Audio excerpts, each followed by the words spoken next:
I am very interested in your policies on diversification and also how you concentrate your investments. And I've studied your annual reports going back a good number of years, and there's been years where you had a lot of stocks in your marketable equitable securities portfolio, and there was one year where you only had 3 in 1987.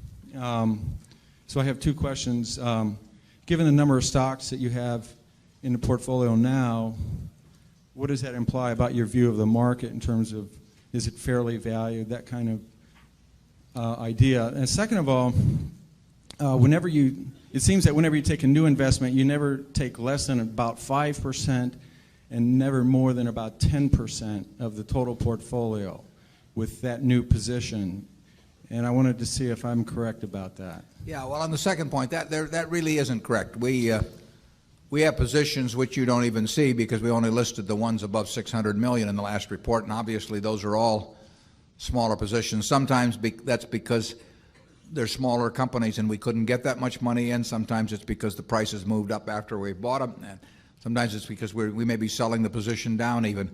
But so there's nothing magic. We like to put a lot of money in things that we feel strongly about, and that gets back to the diversification question. We think diversification is, as practiced generally, makes very little sense for anyone that knows what they're doing.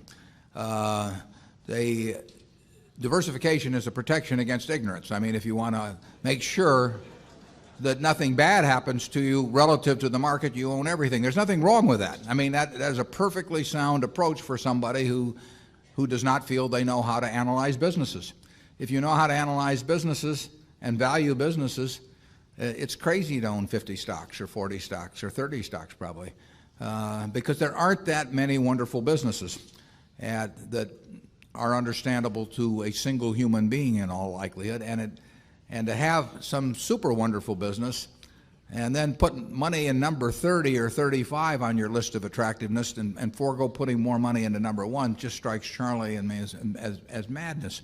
And it's conventional practice, and it may, if all you have to achieve is average, it may preserve your job, but it's a confession in our view that you don't really understand the businesses that you own. On a personal portfolio basis, I own 1 stock, but it's a business I know, and it leaves me very comfortable. So, do I need to own 28 stocks in order to have proper diversification? It'd be nonsense. And within Berkshire, I could pick out 3 of our businesses, and I would be very happy if they were the only businesses we owned and I had all my money in Berkshire. Now, I love the fact that we can find more than that and that we keep adding to it. But 3 wonderful businesses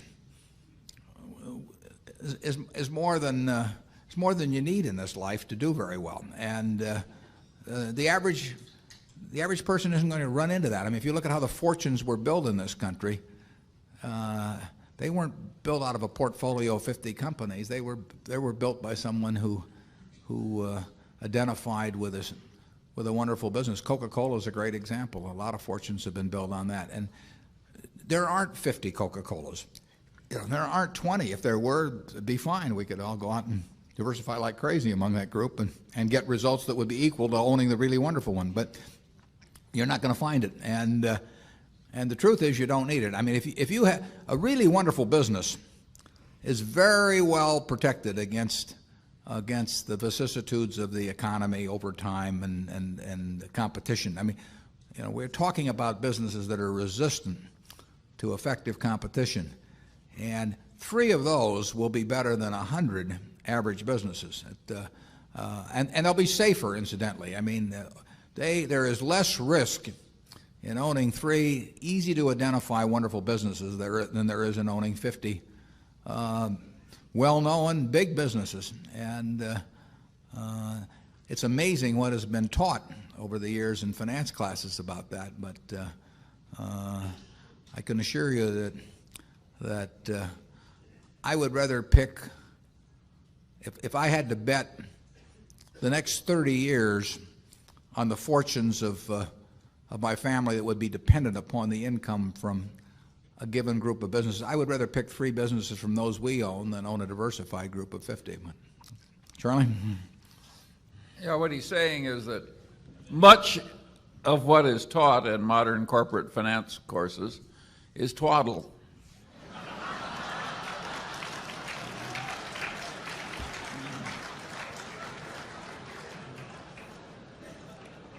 You want to elaborate on that, Charlie?